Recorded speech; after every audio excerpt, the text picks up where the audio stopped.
Sinipag si Bunso at naisipan niyang linisin ang kulungan ng mga aso. At napansin ko na sira na pala ang sahig na kanilang kulungan. Ito daw yung sinasabi ni Jowa sa akin noong nakarang araw pero hindi ko siya pinapansin sa dami kong ginagawa. Pinapaliguan na rin niya ang kanilang mga alagang aso. Kung kailan tag-ulan na, saka naman niya naisipan na paliliguan. Hindi ako pumayag nung nagpaalam siya at baka lalamigin lang sila. Pero knowing Bunso, pag gusto niya, gusto niya. Mana-mana lang kasi talaga sa nanay. Tinatawag na nga siya ng kanyang tropa at pumunta na daw sila sa court. Pero sinagot lang niyang shut up.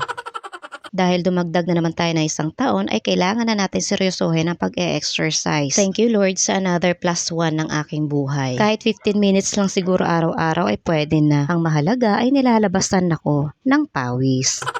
Gagamitin ko itong dumbbell ni Jowa para mapakinabangan naman at naaalikabok na lang sa gilid. Medium plate lang ang ikakabit ko at baka hindi ko naman kakayanin ng bigat. Warm up lang muna dahil inaantok pa ako. Wala sa mood ang katawan ko na mag-workout pero kailangan na talaga. Kailangang i-push at pilitin. O pak, kita ang kilikiling maitim.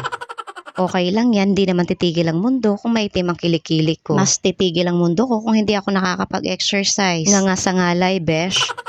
Hindi ko rin naman alam kung bakit ganyan ang mga the moves ko. Pampalaki ata ito ng braso Kaya naman itinigil ko siya at nagsisit up na lang ako. Parang ang sagwa naman kasi kung ang lit-lit kong babae at napakamaskulado ko. Aba.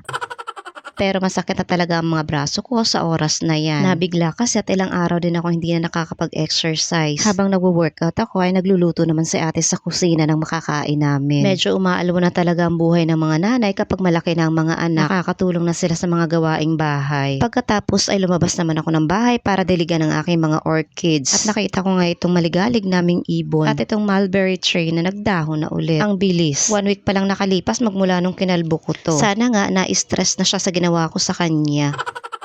Inisprayhan ko nga lang ng tubig itong dadalawa kong orchids. Yung feeling ko ay hindi siya magsusurvive. Pero humahaba naman yung mga ugat niya. Lumalaban din talaga siya Sa layo ba naman ang pinanggagalingan niya kung hindi pa siya magpapakatatag. At look, may bagong sumisibol na ugat in between sa mga dahon niya. Sign of life yarn.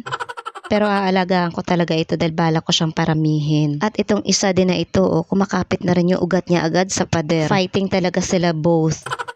Pagkatapos ay pumasok na rin ako para makakain at nagutom ako sa pag-e-exercise ko kanina. Nagluto nga si ate ng mojos. Pero kakaunti lang daw at hindi daw niya kayang hiwain yung mga patatas. Hindi ko siya tinulungan dahil gusto kong matuto siya kung paano maghiwa. Dahil sabi ko nga, it's a must talaga para sa akin na matututo sila sa mga gawaing bahay. Dahil nakakaawa sila kapag walang alam. Kaya ngayon kapag may lakad ako at wala akong nalulutong pagkain sa bahay ay hindi na sila nagugutom. Dahil kaya na nilang ipagluto ang kanilang mga sarili ng pagkain nila. Ang problema ko lang kapag itong si Bunso ay inabot ng katamaran ay bili ng junk foods sa labas dahil tinatamad daw siya magluto ng pagkain niya. Kaya kapag nalalaman ko ay away na naman kaming malala.